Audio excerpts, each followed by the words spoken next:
Hello everybody, and thank you for joining me. This is Sierra from Sierra T Designs, and today I have a card featuring visible image products. So let's jump right in.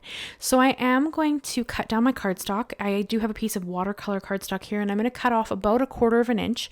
This is an A2 size at this time. And then for the black mat, because you guys know that I love to mat things, I'm going to cut off about 1/8 of an inch. So it's just got a really thin border around it that I just like how it frames things. So I do have a tendency towards borders. By no means do you need to do that. This is just my preference. And I'm bringing in this beautiful butterfly image from Visible Images Butterfly Effect Stamp Set. And I'm going to heat emboss that on my watercolor cardstock that I trimmed down. I am going to use Versafine Onyx Black ink to stamp out my image, and I do need to stamp it out about 3 times just because this is a very textured watercolor cardstock and I want a crisp image. And I'm going to cover it in some clear embossing powder because I do want the dark lines. I want it to have that black outline, but I really wanted it embossed. So you could do this in black embossing powder. However, I have a hard time with black, so I usually just stamp in black and then heat emboss in clear, which is what I'm going to do here. So you can see that I did need 3 times to make sure that I had a good crisp image, and then I covered it in my clear embossing powder. And then I'm going to heat it up and melt it till it's smooth and melted. I'm going to show you the embossing because I love how it looks. I love watching it melt. I think it's one of my favorite things about embossing powder. And I know I say that every video that I emboss in, but I love that. It's magical every time I do it. It doesn't seem to matter how many times I've embossed. It always just feels so magical to me. So I don't know. It's just me, I guess. And we are going to do some watercoloring in this video. And every time I come back to watercoloring after I haven't done it for a while, I always feel a little intimidated. So I kind of like to do a more free-flowing style, especially the first time I come back to watercolor. So I'm going to actually create kind of an outside of the butterfly, if that makes sense. Like I'm not coloring the butterfly at all with my watercolors anyway. I'm just going to color the outside of the butterfly and kind of create this cool color around the butterfly. So I brought in 3 colors of my Mijello Mission Gold watercolor palette. You can see kind of to the right hand side there. And the 3 colors specifically I used were Peacock Blue, which is what I used just there for that blue, Bright Clear Violet, and then Quinacridone Crimson Lake will be the pink shade that I bring in. By no means do you need to use a specific watercolor set. You could literally use anything for this. You could use inks. You could do whatever you like to do. I love watercolor and I rarely pick them up now because I get so intimidated, and I just really wanted to pull them out with this beautiful butterfly image. So I decided that that's what I was going to do with this.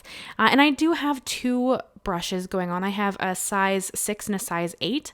I use the size 8 to lay down a wash of water, and then I bring in my 6 to lay down the actual color, and then I bring in my 8 again to pull the water and color together. Now, I'm not a professional watercolorist. This is just how I like to do it. There's no right or wrong way, I don't think. So this is my preference, but I just find this the easiest way for me to manipulate the colors around when I want to get them to move without muddying my colors. So that's just kind of my preference. And then I did bring in a heat tool just to speed up the process because I didn't want to wait for it to dry on its own. I get a little bit impatient when I start creating. So I did bring in my heat tool just to speed up the drying process. Be careful with this, of course, because you don't want to heat the embossed area very much because it's already embossed. I don't want it to bubble up or do anything funny. So I'm moving my heat tool constantly just to get the background to dry. And that's all we're going to do for the background. That's the color we were doing. And then because I love extra dimension in all of my images, I did choose to bring in a C3 and a C5 Copic Marker. They're cool grays. And I'm just going to create a bit of a shadow to the butterfly wings. This is mostly only because I like the dimension. You don't need this because you guys saw the image. Excuse me. We are going to cover up the butterfly with another butterfly. But I love how it looks. And from the sides, you will be able to see the wings. So again, this is just an unnecessary step if you don't want to do it. I just love how it adds that extra dimension to the wings. So it's one of my preferences.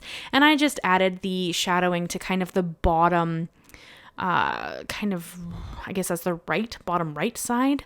And then once it was dry, I flicked on some perfect pearls that I have mixed up in a little mini mister bottle. If you had done this while it was wet, they would have spread in your color, which would look pretty too. I chose to do it while it was dry, however, just because I wanted it to more sit on the surface and be more obviously shiny, as opposed to blending into the background. And then we're going to work on our top butterfly. So I have the same butterfly stamp in my Misti, and this time I'm going to use Versamark ink, and I'm going to stamp it on a heavyweight vellum. And we're going to use some holographic embossing powder. This is honestly like, okay, by itself, it's stunning by itself, but you don't end up seeing as much of the butterfly detail as I would like, because this butterfly is stunning. I love how it looks. I know you guys know I love butterflies in vibrant colors, so this card is not exactly a shock on my channel, but by itself, so like here you can see it really well, but when you heat this, the holographic is really in the glitter. So once you've heat this, you lose that kind of white look to it, and it's just like a clear holographic embossing powder, which is stunning. You can see it right there. It's beautiful, but by itself, it doesn't stand out on its own, right? So I am going to fussy cut this out. There is no matching die for this at this time. Who knows? Maybe Visible Image will bring one out in the future. But for now, there isn't. And I don't mind fussy cutting. This is a big image. It's not a difficult one to fussy cut around. And I just use my CutterBee scissors. And I mean, this is sped up. I go slow. I think it took me like 4 minutes to cut out this image. I go slow. I go around everything slowly. And it just, I left myself a little border around everything so that it wasn't right up to the edge so that I might cut into the butterfly. And I mean, again, I don't mind fussy cutting things. So this doesn't bother me at all. And it didn't take very long, other than I did slow it down quite a bit to make sure that I got a really nice smooth cut, because it is going to be your focal image. And so I didn't want any rough, jarring cuts on it. But I mean, this is just, I love butterflies, you guys. And then I am going to stamp down our sentiment. So our sentiment comes from the exact same stamp set, and I'm going to stamp it down in the same Versamark ink, or Versafine Clair, sorry, that I stamped down, or Versafine Onyx black ink. I get confused. I own all three. It's confusing.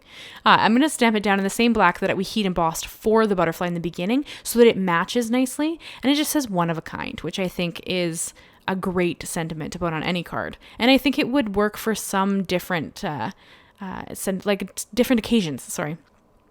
Just because I think that it would be a great supportive card to send, or a thinking of you card, kind of like, like what you write inside would really change what this card's going to mean. And I did adhere it down before I'm going to adhere anything else to the top of it, just because my card that we watercolored on is a little bit warped. So with that, I did want to have it weighed down a little bit just to make sure that it wasn't going to try to lift off the base. So for that, because my Misti sits on my desk, I just used it to weigh down the back, like every layer that was adhered there. And then I'm going to adhere the butterfly on top. I just put a little bit of glue in the very center on the body and the little antennae of the butterfly.